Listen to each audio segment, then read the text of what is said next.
Eu gostaria que você abrisse sua Bíblia, João capítulo 8. Nós vamos ver um encontro de Jesus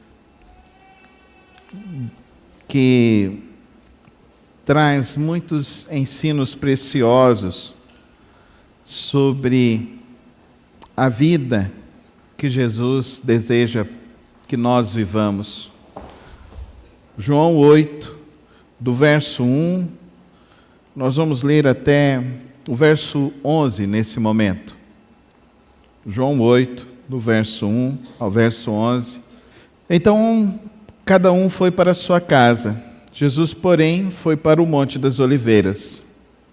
Ao amanhecer, ele apareceu novamente no templo, onde todo o povo se reuniu ao seu redor, e ele se assentou para ensiná-lo.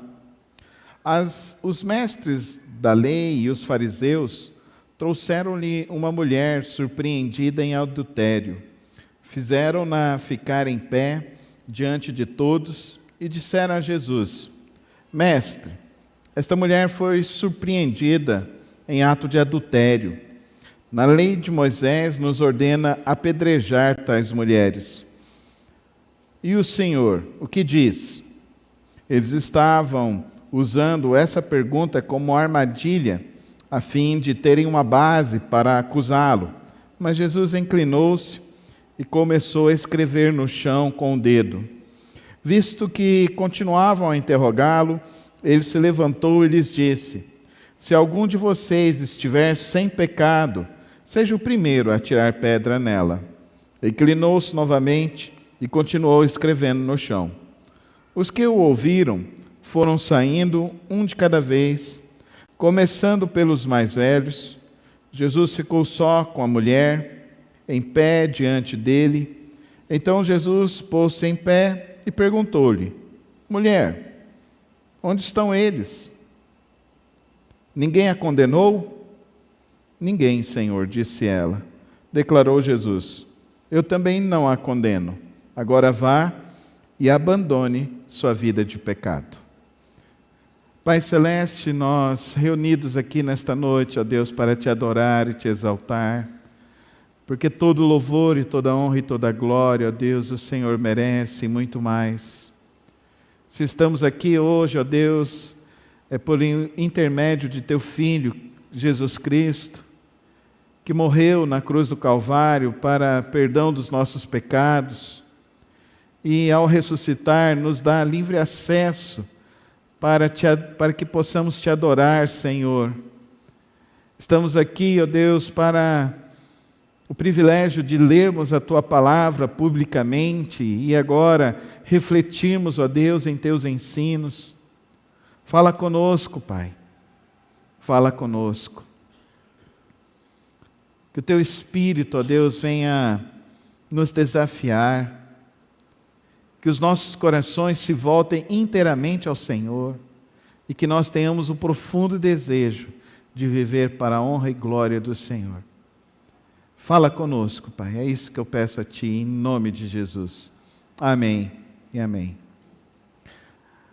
Nós temos sempre um grande problema com a humanidade. Nós somos realmente muito rápidos para acusar os outros e tardios para encontrar os nossos próprios defeitos. Nós temos uma facilidade muito grande de apontar o equívoco do outro, mas temos uma dificuldade imensa de reconhecer nossos próprios equívocos. Ou não é assim no seu relacionamento com o seu esposo, com a sua mulher, com seus filhos? Eu me lembro que as minhas filhas pequenininhas tinham aprontado uma arte lá em casa. E eu perguntei: quem fez? E elas: não fui eu. É a outra: também não. Nós sempre temos eu sempre fiquei pensando assim, quem que ensinou elas a isso, né? Mas isso é próprio da nossa natureza, a gente se esquivar. Ninguém gosta de ser repreendido por ninguém, não é verdade, queridos irmãos? Ser repreendido por alguém implica em certa fragilidade, a gente tem dificuldades para lidar com isso. Nós estamos diante de um texto de uma mulher que foi pega diante de uma situação que ela não teve como dizer que não estava acontecendo. Todos viram ela praticando o adultério. Agora, o interessante do texto, cadê o safado do homem? Não é verdade? Cadê o homem daqui? Se foi pega em adultério, ela não estava adulterando sozinha, tinha mais alguém nessa história. Cadê o rapaz? Ou o senhor? Eu não sei. A história só nos mostra os homens querendo fazer algo, uma acusação contra aquela mulher. Mas cadê o homem? E é interessante isso. E eles vão a Jesus. E nesse encontro com Jesus, que coisa impressionante. Jesus está ali, inclinou-se e começou a escrever no chão com o dedo. Isso sempre me intriga. Está ali acontecendo um problemaço, uma dificuldade terrível. Aquela mulher já está ali pensando assim, realmente eu acho que eu vou morrer daqui a pouquinho, vão me matar. Não tem como eu sair daqui, não tem como eu fugir daqui. Provavelmente alguém já devia ter dado um tapa nela, ela já devia ter sofrido algumas agressões verbais, físicas, fora a agressão social dessa exposição. Seus acusadores já não estavam sozinhos, e parece que os homens ganham mais força quando tem outros do lado, né? Já viu torcida de time, né? Torcida de time os meninos ficam muito valentes quando estão com outros, né? Mas se estão sozinhos, eles até abaixam a cabeça para passar pelos outros, né? Eu me lembro lá em São Paulo, eu estava indo para o culto e entrou no ônibus uma galera do Corinthians. Galera do Corinthians não é muito boa, gente. Não é generosa. Não torço para o Corinthians mesmo. E entrou aquela galera. E eu estava assim também, porque eu ia pregar, né? Aí eu pensei, meu Deus, o que vai acontecer comigo aqui, com esse povo, né? E aquele povo pulava dentro do ônibus e começava a falar, vai morrer, vai morrer. E eu pensando, Senhor, eu baixei a cabeça e comecei a orar, né? E pedindo para Deus ter misericórdia de mim. Aí começaram a gritar, não vai parar, e começou a passar os pontos de ônibus e não parava, e aquele povo lá dentro, naquela força, naquela gana e tal. Eu tive a oportunidade de descer num ponto que deu lá, mas eu acho que era 1 quilômetro do ponto que eu tinha que descer. E aí eu fiquei pensando nessa situação. O quanto que às vezes nós nos sentimos tão mais fortes e viris quando estamos com outros. E nesse episódio nós vemos isso. Os homens vão saindo um por um, eles falam, olha, então agora tem que matar. A gente está com sede de sangue, nós queremos ver o sangue, e nós queremos que o Senhor atire a primeira pedra. Jesus, com toda a sua sabedoria, diz para aqueles homens, se algum de vocês estiver sem pecado, seja o primeiro a tirar a pedra nela. E ninguém ali, então, arremessa a pedra. Eles largam as pedras. Eles vão embora. Porque todos então estavam com pecado. Estavam com um pecado. Carregavam um pecado, um peso de pecado em suas vidas.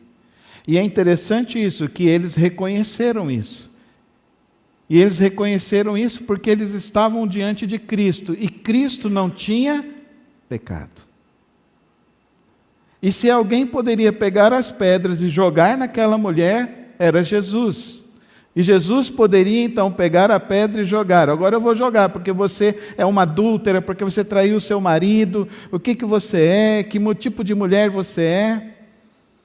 Mas Jesus então fala para ela, onde estão os que estavam aqui querendo te matar, te acusar. E ela fala: não tem ninguém aqui. E aí vem a mensagem mais poderosa de Jesus: eu também não a condeno.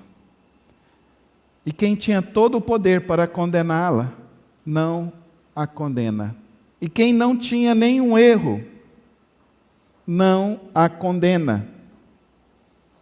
E aquele que tinha a possibilidade de dizer: você está errada com o que você fez, ele simplesmente olha para essa mulher e diz: vá embora, mas abandone a sua vida de pecado. E esse encontro é um encontro extremamente precioso, porque essa mulher depois vai aparecer novamente, ela vai derramar um vaso, vai quebrar um vaso caro, com um perfume caro, vai derramar aos pés do Senhor Jesus, vai enxugar os pés do Senhor Jesus com os seus cabelos, vai beijar os pés do Senhor Jesus, porque ela reconheceu que aquele que poderia condená-la, não a condenou. Aquele que não tinha pecado, ele teve a oportunidade de não condenar.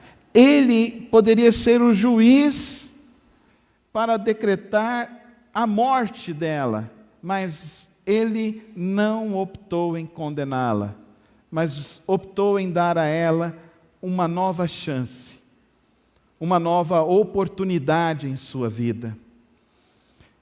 Agora eu gostaria que você nesta noite se colocasse no lugar desta mulher. Não porque você cometeu um adultério, mas pelo seu pecado. E todo o pecado nos leva à morte. Segundo o apóstolo Paulo nos diz em Romanos, todo o salário do pecado é a morte. Mas o dom gratuito de Deus é a vida eterna em Cristo Jesus. Mas eu gostaria que você se colocasse nessa cena, no lugar desta mulher, e se colocasse dentro dessa cena e percebesse que alguém invadiu a sua memória RAM, invadiu a sua consciência, a sua inconsciência, copiou todo a sua mente, e agora está expondo todos os teus pensamentos desses últimos 5 dias. Tudo aquilo que você pensou, tudo aquilo que você traçou, de bom e de ruim, tudo aquilo que você imaginou, e está expondo isso. E vem a galera do Corinthians junto, gritando: vai morrer, diante de Jesus. O mesmo Jesus, nesta noite, diria para mim: quem não tem pecado, que atire essa pedra. O mesmo Jesus diria isso para mim e para você. E diante de todos nós nesta noite ficaria mais uma vez comprovado que todos nós temos um dolo em nossas vidas. Todos nós temos um pecado. Todos nós temos algo que queremos esconder. Não, pastor, eu não. Eu não cometo nenhum pecado. Já cometeu, está mentindo. É réu. Confesso. Não, pastor, mas não, eu não menti. Então está mentindo de novo. Você não cobiçou ninguém e nada. E Jesus falou que agora o adultério não é a prática. O adultério é o pensamento, é o olhar.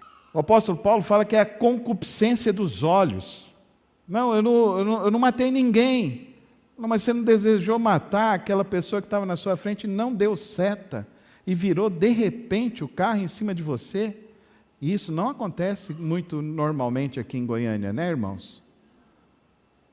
É uma prova terrível para dizer, então, da concupiscência da nossa carne, que a gente ira, e a gente ira ao ponto de desejar a morte.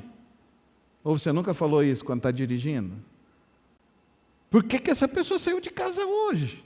Não sabe dirigir? Onde ele comprou essa carteira? Não matarás. Jesus disse, então, que não podemos, então, nem odiar, irai-vos, mas não pequeis. Que a concupiscência da carne, da nossa gana, do nosso agir.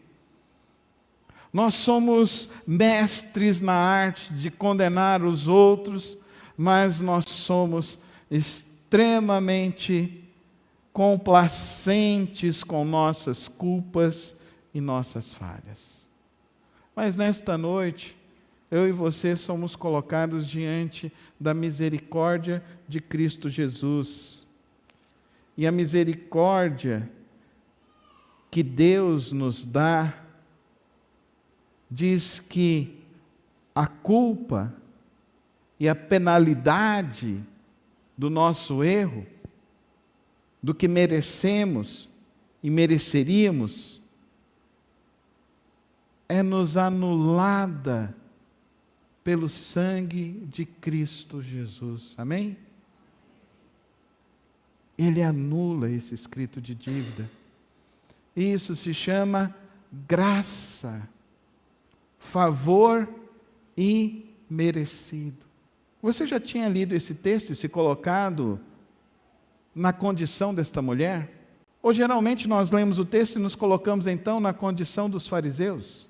Nesta noite nós estamos diante da celebração da ceia do Senhor e nós precisamos entender que o propósito dessa reunião e dessa celebração, que daqui a pouco nós vamos partir o pão e o suco de uva, para nos lembrar que o castigo que estava sobre nós foi anulado em Cristo. Aquele que poderia nos condenar, escolheu em nos oferecer misericórdia. Aquele que poderia executar a ira de Deus, nos expressa graça, bondade, favor imerecido. E o que retribuímos à graça de Deus? E o que temos retribuído à misericórdia de Deus? O que temos retribuído ao amor de Cristo? Temos procurado andar na luz, como ele vai nos dizer aqui no verso 12. Ele diz assim, falando novamente ao povo, Jesus disse: eu sou a luz do mundo, quem me segue nunca andará em trevas, mas terá a luz da vida. Amém, irmãos? Mas a pergunta é, você entende a cena de se colocar na posição desta mulher e de se colocar na posição de estar diante daquele que poderia condenar você pelos teus erros, pelas tuas culpas, pelos teus pecados, pelos teus anseios, pelos teus desejos? Ele opta em não te condenar, mas ele diz que você precisa andar na luz, não andará mais em trevas.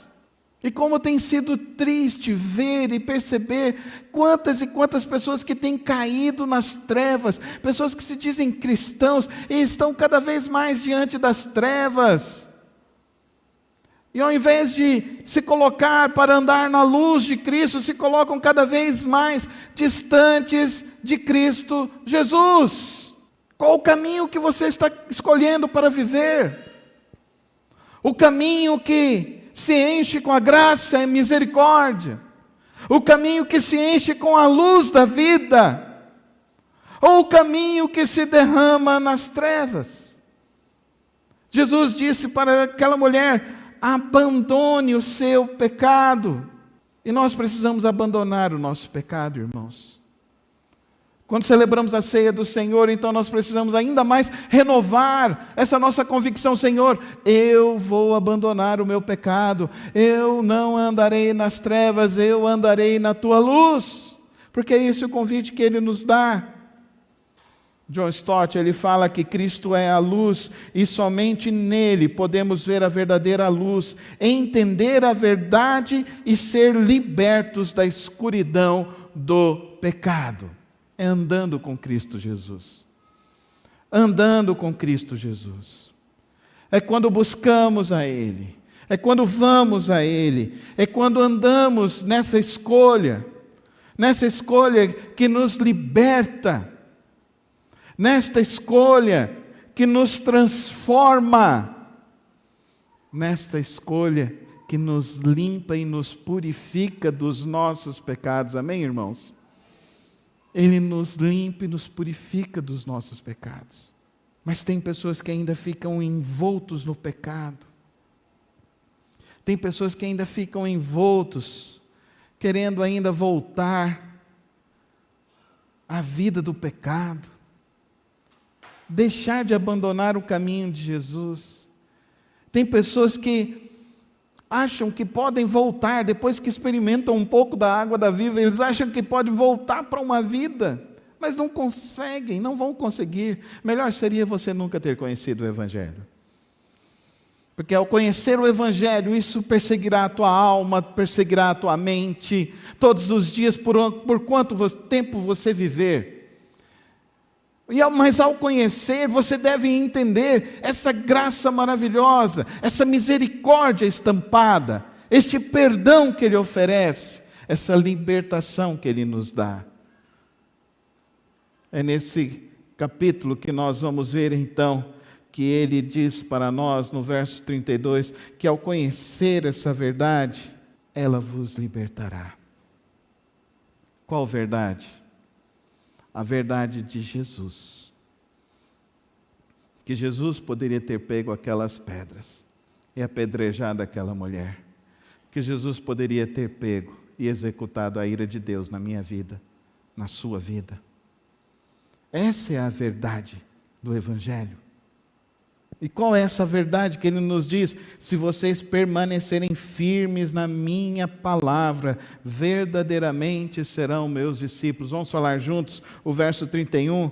Se vocês permanecerem firmes na minha palavra, verdadeiramente serão meus discípulos. Vamos falar com fé, igreja. Se vocês permanecerem firmes na minha palavra, verdadeiramente serão meus discípulos. E aqui não quer dizer que não vai errar mais, mas quer dizer que você tem o desejo de permanecer firme na palavra de Deus. E na carreira cristã, queridos irmãos, não importa como você começa, o que verdadeiramente importa é como você irá terminar. Se você terminará os seus dias dando honras, glórias e louvores a Deus, terminará os seus dias agradecendo a misericórdia, a bondade do Senhor, a graça dEle. Se você terminará os seus dias dizendo: eu conheci a verdade da palavra e eu continuei amando a palavra. Eu conheci Cristo e continuei amando Cristo, e andei com Ele, e vivi com Ele todos os dias da minha vida. Eu entendi o amor de Deus, eu entendi a misericórdia dEle, eu entendi tudo isso, desta obra magnífica dEle, do perdão que Ele me deu. Só que muitas das vezes nós estamos querendo viver e estamos achando que estamos numa disputa de 100 metros rasos. E achamos então que a vida cristã é assim, uma disputa 100 metros rasos. 8 corredores hoje correram abaixo de 10 segundos. Que coisa, né, gente? Você já tentou correr 100 metros? Já tentou aí, Paulão? Será que eu e você damos conta, Paulão, de correr 10 segundos? Né? Tem uns meninos ali que estão meio treinados assim, né? Acho que eles correm melhor que nós, viu, Paulão? Será que corre? Com certeza, né, Paulão? Mas aquele menino que ganhou a medalha do Brasil naquela marcha atlética, são quantas voltas, irmãos? Quantos?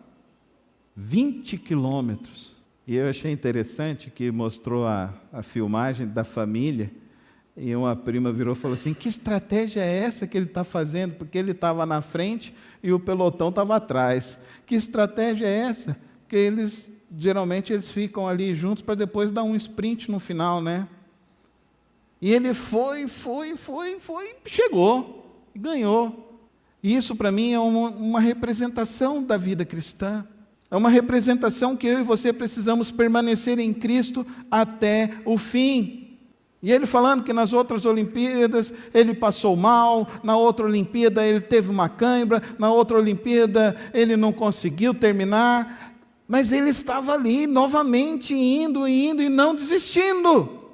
E na vida cristã, muitos crentes estão se aproximando de Cristo Jesus e estão buscando então uma bênção, algo, e achando então Deus vai fazer algo assim, mas se esquece de compreender qual é a verdade. A verdade é que você poderia já estar condenado. A verdade é que você já poderia ter sofrido a penalidade divina. A verdade é que você já poderia ter sido condenado. Mas Deus, na sua infinita graça, bondade e misericórdia, nos dá a chance de abandonar a nossa vida de pecado e andar com Ele na verdade, e andar com Ele na luz de Cristo Jesus. Amém, irmãos? Permaneça com Cristo Jesus.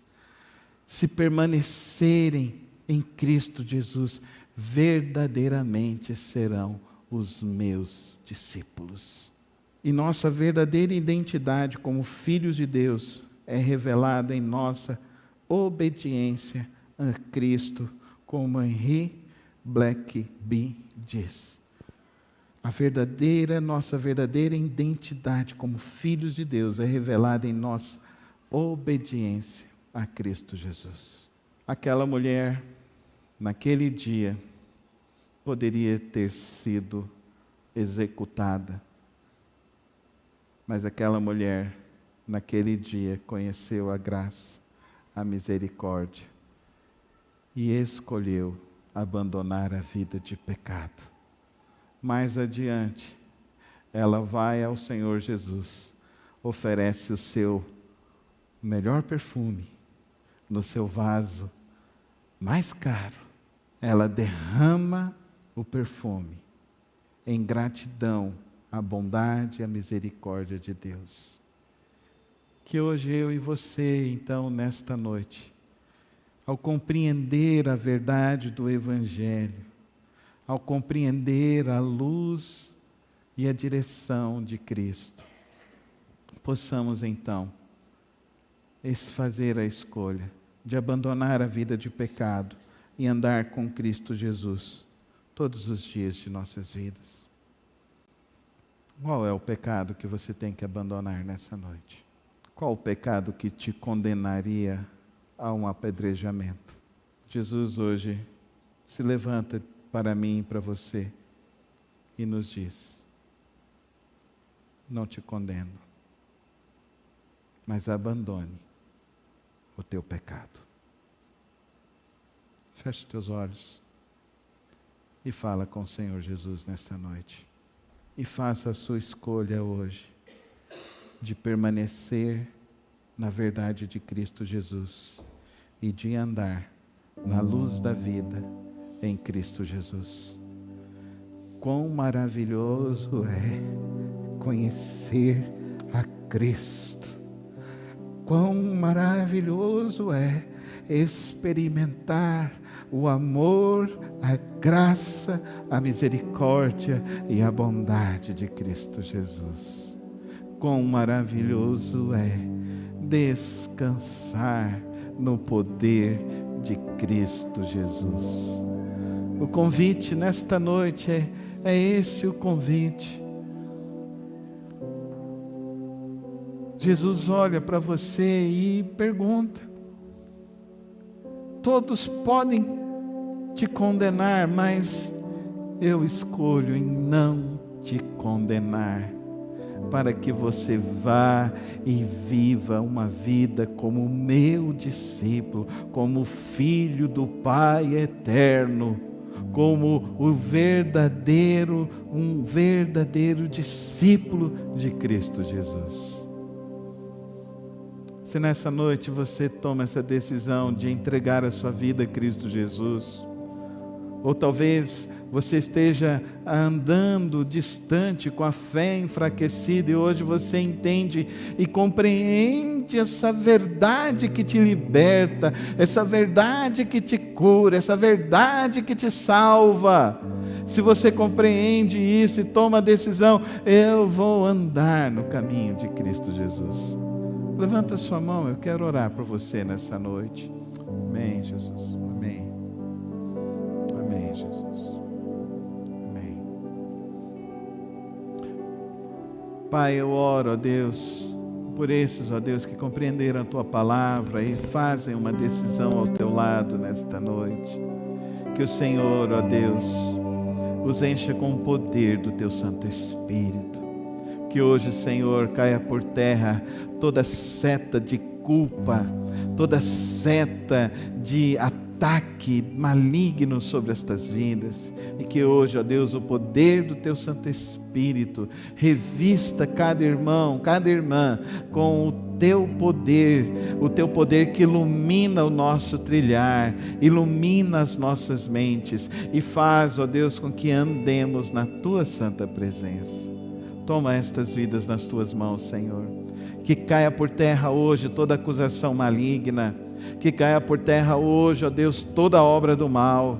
E que ao se levantarem daqui hoje, ó Deus, eles possam dizer que verdadeiramente a graça de Cristo os encheu, os transformou, os guiou a viver todos os dias na Tua santa vontade. É assim que nós oramos, no precioso nome de Cristo Jesus. Amém e amém.